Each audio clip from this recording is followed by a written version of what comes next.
Guys, जब मैं छोटी थी ना, तो हम लोग को मतलब मैं छोटी थी तो मेरे पापा बहुत घुमाते थे हम लोगों को। पूरा देश मेरे पापा ने घुमाया है मुझे। हम लोग ट्रेन में जाते थे, जनरल बोगी में जाते थे, स्लीपर में जाते थे। अभी भी मुझे याद है, गर्मी में हम लोग बैंगलोर तक गए थे। 3-3 दिन लगे थे गुवाहाटी से पहुंचने में। 3 दिन, फिर लेट हो जाती थी ट्रेन, 4 दिन लगते थे। इनफैक्ट ऐसे ही एक ट्रेन जर्नी में हमको एक भैया मिले थे, रूपज्योति डा है उनका नाम। और ऐसे ही ऐसे 3 दिन 4 दिन वाली जर्नी में वो मिले थे, और वो हमारे इतने फ्रेंड हो गए थे। और I was what in class 7 at that point of time, and we still know him, we still talk to him, he still a part of our lives. और वो ट्रेन में मिला था आदमी इमेजिन। सो उस टाइम पे जब हम ट्रेन में सफ़र किया करते थे, तो एक डर हमेशा रहता था, हमेशा। मतलब not in 7th and 8th, but when I was younger, like 1-2 में, लाइक क्लास 1 और 2 में जब हम लोग थे, तब भी, क्योंकि ट्रैवल एकदम बचपन से पापा ने करवाया है हम लोगों को। तो हमेशा एक डर लगा रहता था कि ट्रेन पटरी से उतर जाएगी, क्योंकि ट्रेन पटरी से उतर जाएगी। ये चीज़ मूवीज़ में भी देखी थी, और then there was this movie called the burning train, वो भी देखी थी कि ब्रेक फेल हो गया है और ये हो गया है। तो ये सारा डर ना बहुत बहुत बहुत रहता था।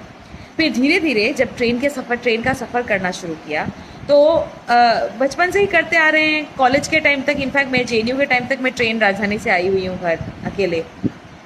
तो धीरे धीरे वो डर गायब हो गया था, क्योंकि इतना सिस्टम इतना अच्छा हो गया था। मतलब जैसे भी हमारे क्लेanलीनेस के हालात क्यों न रहे हो, इंफ्रास्ट्रक्चर ट्रेन का इस तरीके का मजबूत हो गया था कि एक्सीडेंट्स कम होते थे, और अगर होते भी थे तो उसमें कैजुअलिटीज़ कम होती थी, and so on and so fourth.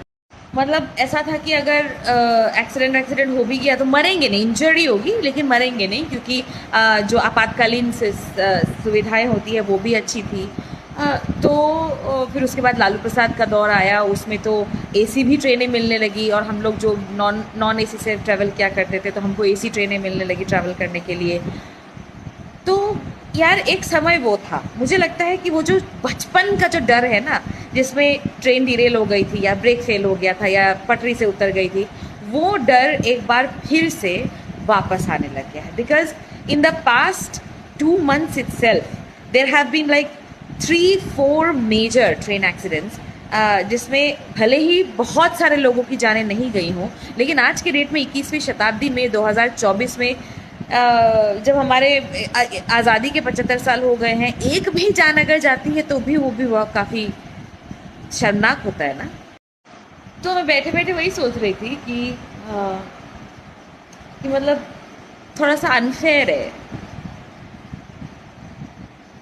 है ना, कि एक समय में ऐसा हुआ करता था जब डर लगा करता था कि ट्रेन एक्सीडेंट हो जाएगा। फिर हम लोग बड़े हुए, फिर धीरे धीरे हम लोग यूज टू हो गए कि चलो अब ऐसा नहीं होता है, अब वो समय बीत गया है, टेक्नोलॉजी आगे बढ़ गई है, देश आगे बढ़ रहा है, इंफ्रास्ट्रक्चर आगे बढ़ रहा है। But apparently not. अब वापस से वही ट्रेन डिरेलमेंट, वही पटरियों से उतर जाना, वही एक्सीडेंट, सब वापस से वही चीज़ें हो रही हैं। तो क्या हम वास्तव में डेवलपमेंट की तरफ या विकास की तरफ अग्रसर हो रहे हैं, या एक समय में वापस जा रहे हैं? The answer is clear.